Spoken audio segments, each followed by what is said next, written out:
5, 4, 3, 2, 1. Believe we are live on YouTube. And with that, I will go live on Facebook. I'm Dan Salem, live on YouTube. BuzzChomp channel, going live on 3, 2, 1. Live on Facebook mentions at the Dan Salem. Hello, hello, hello. Good afternoon, good evening. I'm Dan Salem, live on YouTube, BuzzChomp channel, B-U-Z-Z, like the buzzing of a bee chomp. Live on Facebook at the Dan Salem mentions, Facebook Live. I'm about to tweet this on at the Dan Salem Twitter and retweet it on BuzzChomp so you guys can find it and share it because you love it. Tweeted. Let me do the logistical process of hitting the retweet button before I start talking football. Oh, why are we not seeing it? Why are we not seeing it? Oh. Did I tag it wrong? Oh, that would be a shame. At BU. Oh, I did. Oh, that's a shame. I'll just hit the retweet anyways. I forgot the letter C in the word chomp. Don't you forget it. I forgot it, but I still retweeted it on BuzzChomp because I'm smart enough to find that. All right. So we are deep into NFL free agency, meaning most of all the great players are taken, according to ESPN. 149 of the. Please shut that door. 150. Please shut that door. 149 of the 150 top NFL free agents have signed. That means there's one guy left on the top 150. Thank you. That is still available. We'll touch on who's available in a few. But today I want to talk rookie quarterbacks because the draft is coming up in like a month, less than a month. Whew, it's going to be here quick. And multiple teams are eyeing our rookie QBs. Pro days are underway. Mitch Trubisky, UNC, Deshaun Watson, Clemson are the two top prizes at the quarterback position. And even if they're not as good as some of the other players at other positions, they're quarterbacks, which means they are the top prize in the NFL draft. As a New York Jets fan, I was thrilled that my team signed Josh McCown to play quarterback because he's going to get at most the one season, likely 3 to 6 games before somebody, maybe a rookie, steps in. The Jets are doing a personal interview with Mitch Trubisky when they see his UNC Pro Day. I believe that was today. Maybe it's tomorrow. I'm screwing up my dates here. Just moved in, like my new digs. Got some new digs here, sharing with the peeps. Still in Brentwood, but got some new digs. You can see some artwork and some more things. Hats. That's what they are. Oh, man. Oof. Moving's hard work. Personal story. I'm tired. Moving. I stained some furniture. It was fun. All right, back to football. So the Jets will be interviewing Mitch Trubisky along with like 5 or 6 other teams. I'm a big fan of Deshaun Watson. That's why I put him up as the main picture on this live stream because, I don't know, he won a national championship, beat the best team in the country to do so, Alabama. I watched him just in those last 5 minutes of the title game absolutely go to town. And that's instincts. And that's something you can't teach. When the pressure's the highest, you step up to the occasion and win. And then last year, they lost the championships, and then they got to avenge it against the same team. This is a great moxie. I don't know.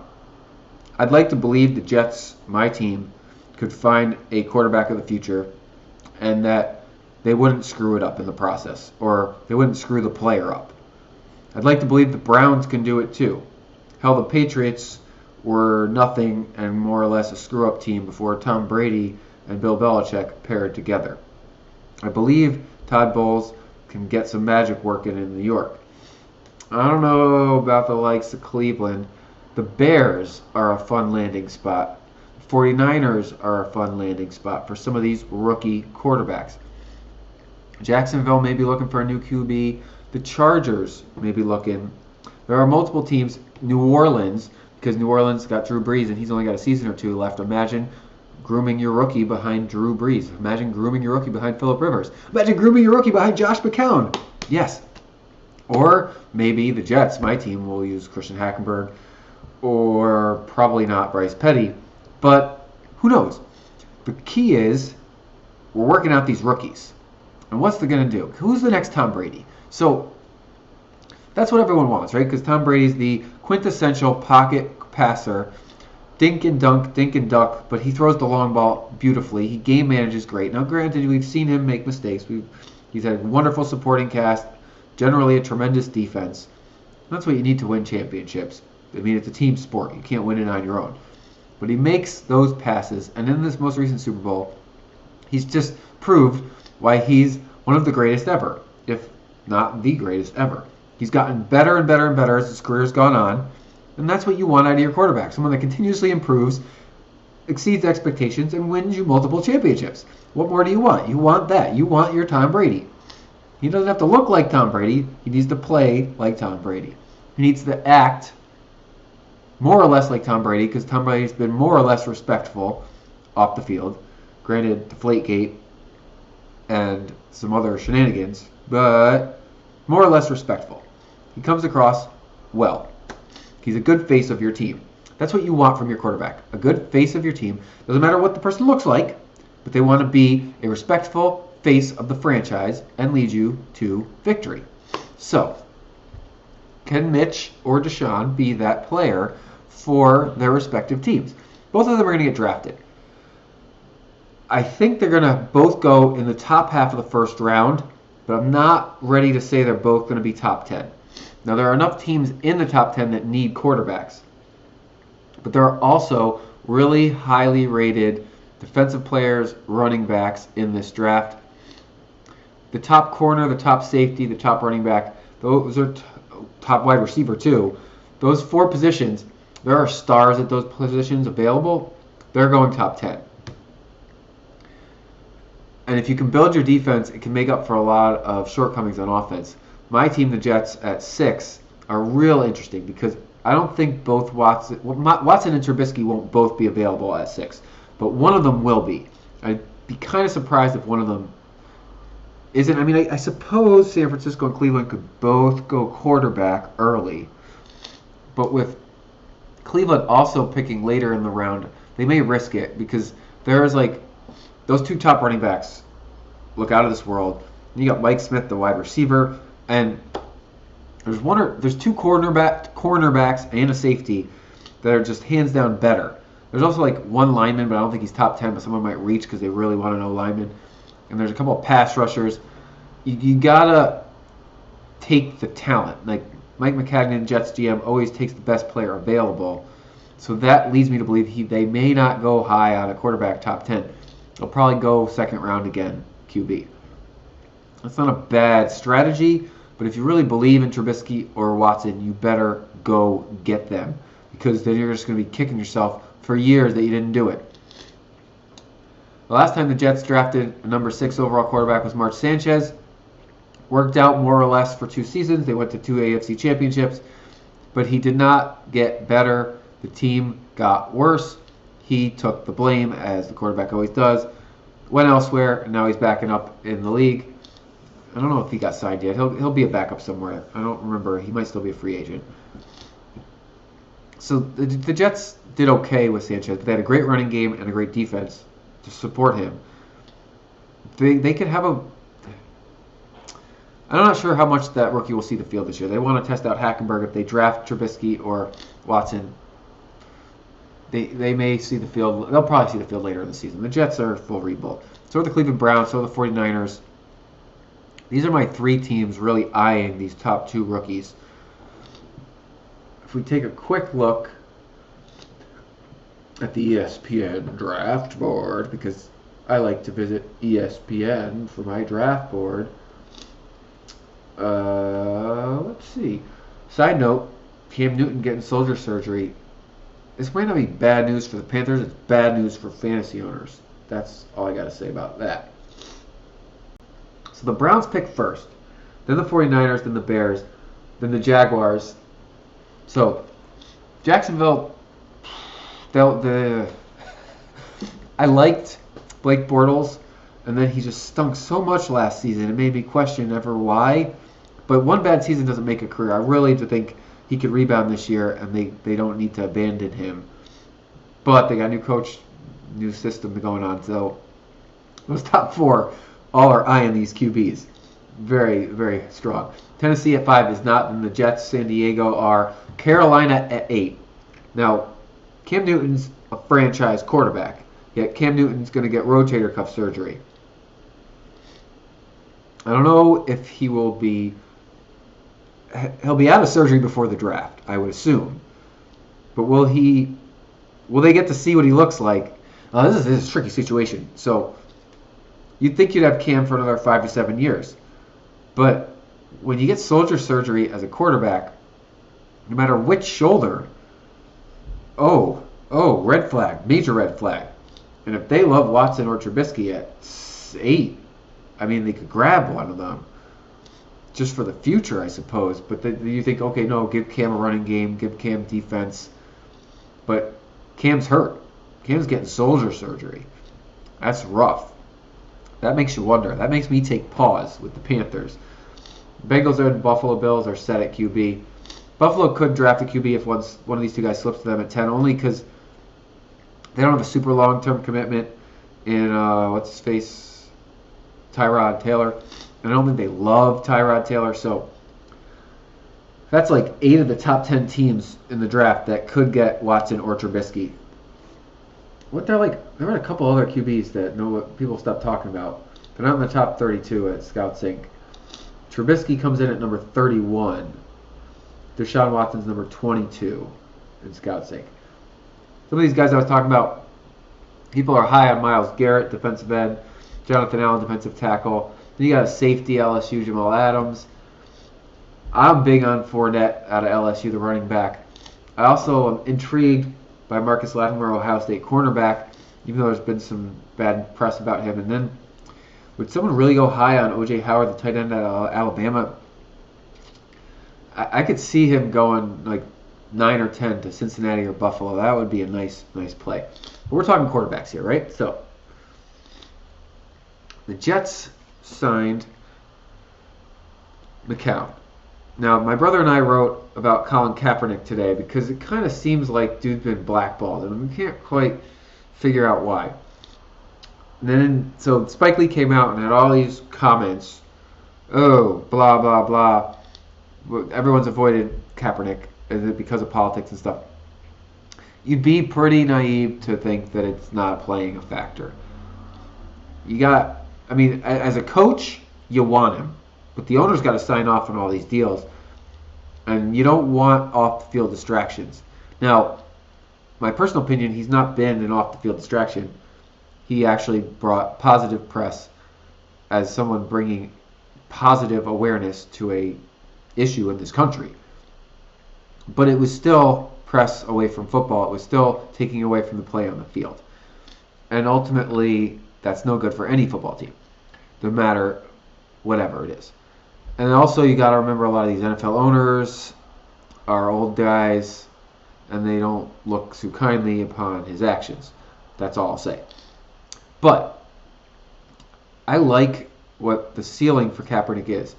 ESPN released some article like, he's not getting signed because of his play on the field. He was on a terrible football team the last couple seasons, and he was hot and cold, but he was on the 49ers stunk.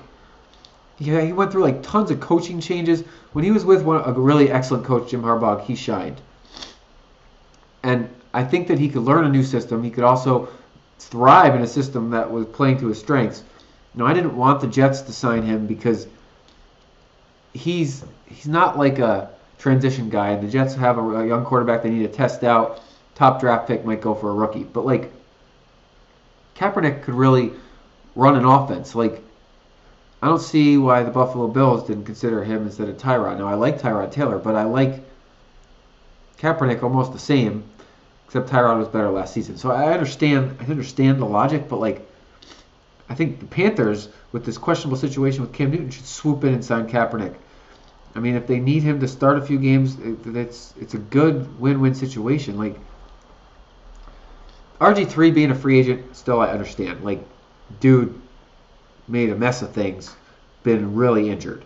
But Kaepernick has more or less been a model teammate, made a single political stance, and played reasonably well over his whole career, had a couple great years. Knows how to lead a team into the playoffs, which most quarterbacks don't. I mean, some of the top 10 teams, I get it, right? They want to rebuild, so why would Chicago or the Jets or Cleveland want to bring in Kaepernick? Because if you have to build an offense around your quarterback, it's kind of stunting the growth of the other offensive players, right? To a point. Because if it's not the offensive system you ultimately want to run, then you shouldn't bring him in to run something different. You want to run your offense, and you want him to fit into that. Now, I think he could really thrive, but he has yet to prove that he can run a more traditional offense. But really, Miami, you don't know what's going to happen with your quarterback coming off injury. These quarterbacks like Oakland, they're coming off of major injuries. Derek Carr, you need somebody. Now maybe he doesn't want to be backup. Maybe he doesn't want backup money. Okay, but if I would think suck it up, take a decent backup job, and then steal the starting position, a la Kirk Cousins. Why isn't Washington calling Kaepernick? They don't know what to do with Cousins. Get Kaepernick in there and push the issue. It just seems silly that no one signed him. I would think he would be a backup. He was a backup in San Francisco, more or less, for most of his time the last couple of years. So the thing, it's fishy. It's definitely fishy. Any questions? Questions from my live chat audiences? Okay. Free agency, because we got our rookie quarterbacks, right? And we want to find our next Tom Brady. But there's still guys available. Your team, you can look towards the draft. Your teams are making major evaluations, some of them at pro days. Mine is. But anybody still out there? I think the Giants still making waves. They signed a running back. Sean, I don't know him anyways. They're re-signing their defense. The Giants have secured their defense from last season, which is great news if they want to really push the Cowboys this year again. Manti Te'o, remember him? He's a Saint now. That's kind of fun. I'm glad he's still in the league. And I think the Saints and Patriots were working another deal backwards this time, where the Patriots would send a defender to the Saints. I think it was Malcolm Butler, which I don't know why Patriots would let him go, unless they just don't think they don't want to pay him as big money down the road. But that's still in the works. That hasn't worked out yet. That would be a big deal once it happens, but it's still in talks. My former Jet Nick Folk kicker signed with the Bucks. He's a great kicker. Got another couple years left in him. He's done a great job. Most of these are not big names. I guess the Jason Pierre-Paul signing by the Giants, he got a 4-year contract. That's big. Is it a real 4-year commitment? $40 million guaranteed. Okay, $62 million. So I guess it's really a 3-year guarantee with the option for the 4th almost, something like that. That's pretty good. I think JPP can really play at a high level the next few years. He's been a Giant his whole career, if I'm not mistaken. So I understand why they want to retain him. He's excellent. There's not much better options out there at his position. I'm just whoa, that just seemed high for me. But maybe I'm just naive about that. And then I found it amusing that the Giants, I believe, are going to sign Mr. Geno Smith to play backup quarterback. I don't know if they've officially signed him, but I think in the right situation, Geno could thrive. And as a backup to Eli Manning, I think that's a pretty good situation for him. Ideally, you never want to have to go to him, but you never want to have to go to your backup, period. But I think that really could work for Geno. He'd stay in New York, ironically, but be in a more stable situation. It's funny, I wrote on NFL Spin Zone, also find it on @the Facebook page, last Friday about the available free agents. My brother and I did an NFL free agency March Madness, kind of ranked the top free agents still available and who we thought was best. One of them signed, Jared Cook, tight end, signed with the Raiders. But all the rest of the guys are still available. Adrian Peterson, Jay Cutler, just to name a few. I don't know why I guess I do know why. These guys, when you start free agency, you ask for more money, and then it peters out, and then by the beginning of April, you're willing to ask for less money, and you sign a deal. I think all these guys will sign before the draft, but AP is probably asking for more than he'll get. Same with Cutler. Same with Jamal Charles.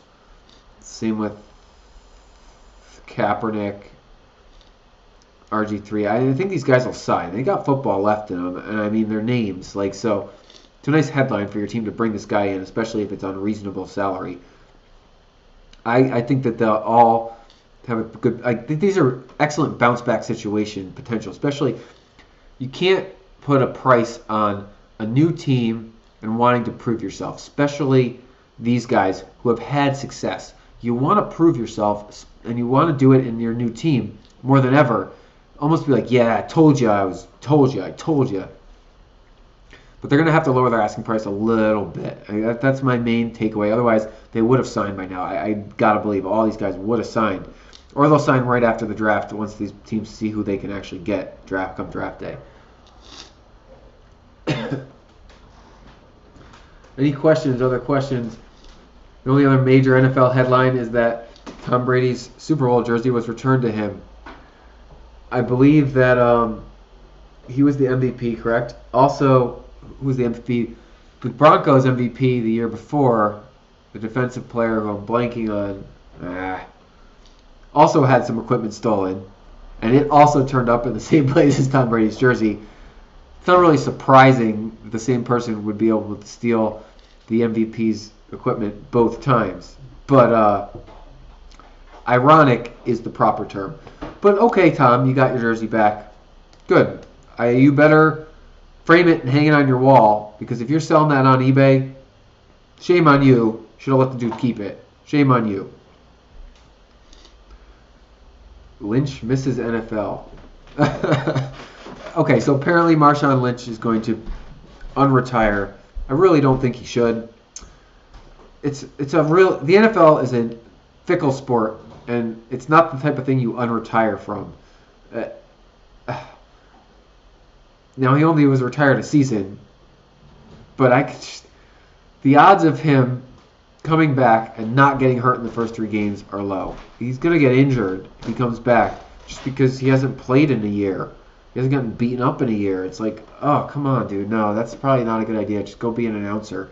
Everyone loves your personality. You're weird, and it's good. Oh, and the Broncos signed Alonzo to a 4-year extension. That's a good deal for them to wrap up their defense. They need to wrap up something. Path to the draft, an interesting journey. These headlines crack me up. Of course it is, Mitch. Of course it is. Okay. Those are the major NFL headlines of the day. Before I wrap up my live stream, I will touch on the other sports. Baseball starts soon. I'm a Yankees fan. Lots of really good young guys. They've been shining in spring training. Our shortstop, Didi Gregorius, is now going to be out 6 weeks because he injured himself in the World Baseball Classic. Team USA plays tonight, starting in a half an hour. Semifinals versus Japan. Undefeated Japanese, 2-time champion Japanese. Can the U.S. take down Japan in the semis to face Puerto Rico in the finals? I hope so. I really do. But they're the underdogs. Let's root for our underdog team, USA. Woo, woo! I'm excited for the Yankees. And the NBA season ends in only a few weeks, April 12th. And then there's like a month and a half of playoffs because the finals aren't until June. As a Clippers fan and as a side fan of the Celtics, both teams have potential, but neither team is likely to finish on top of their conference. Boston has the best shot of taking down Cleveland, I think, just because they are young and spry, and that Boston Garden's a great home court advantage, but Cleveland's likely winning that conference. And then the Clippers, they could advance, but oh man, I don't know if I don't see them getting by. They gotta get by Utah, and then probably San Antonio and the Thunder, or not the Thunder, and the Warriors, or Houston, and it's just a murderer's row. They got a shot if they're like playing their A+ game the whole time, and it'd be a magical run to a title that no one in LA would ever forget. And Doc Rivers should retire on top. Chris Paul should retire on top. I'm rooting for it. I'm not holding my breath. But NFL still tops of my list. Oh, free agency has been so much fun. Now we got the countdown to the draft, which a lot of talent in this draft, and these quarterbacks are shooting up the board. Like before, no one was giving much stock to these two rookie QBs, Trubisky, Watson. Oh yeah, they're really not first rounders, but they'll go first round. Now people are kind of falling in love with them. Like they're really liking what they've seen. They're really high on them. Is that just how it goes? You talk about something long enough, you fall in love with it? Maybe so. Maybe you're even ESPN experts, Mike and Mike especially, convincing themselves they love these guys. You put on a nice pro day, a good Senior Bowl, and blah, blah, blah. They're going to both go top 10, most likely. I change it. They're going to go top 10. All right. I'm Dan Salem. I'm here live every Tuesday, 5 p.m. Pacific, talking the NFL and touching on a couple of other of my favorite sports. Live on YouTube, BuzzChomp, BuzzChomp. Live on Facebook at The Dan Salem, on Mentions and on Live. Twitter at The Dan Salem. I write NFL, all on at The Dan Salem. I'm on BuzzChomp vlogging. I'm on Pillow Talk TV. Great comedy, pregnant problems. Soon it's going to be baby problems. That'll be a fun web series. I'll see you guys next week, Tuesday, live at this time. Enjoy the rest of your night. Finish. And we say... Oh, still on.